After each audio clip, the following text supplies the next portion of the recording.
ახალი საავტომობილო გამშვები პუნქტი ადლერი მდინარე ფსოუზე მდებარე რუსეთ-საქართველოს სახელმწიფო საზღვარზე 2012 წლის პირველი კვარტლის ბოლოს რეკონსტრუქციის შემდეგ ექსპლუატაციაში შევა.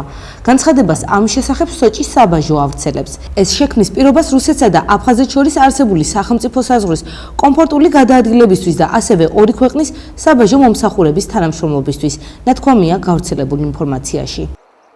მდინარე ფსოუზე რუსეთის ფედერაცია გეგმავს ახალი საავტომობილო ხიდის მშენებლობას, რომელიც ხელს შეუწყობს აფხაზეთის ოკუპირებული ტერიტორიიდან რუსეთის ფედერაციამდე ტვირთის მოძრაობას.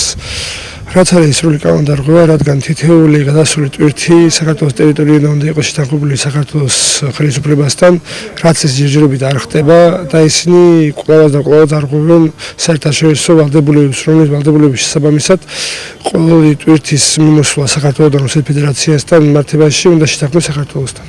საავტომობილო გამშვები პუნქტის რეკონსტრუქცია 2009 წლის დეკემბერში დაიწყო და იგი მდინარე ფსოუზე ახალი ხიდის და ქვეითთა გადასასვლელის აგებას გულისხმობს.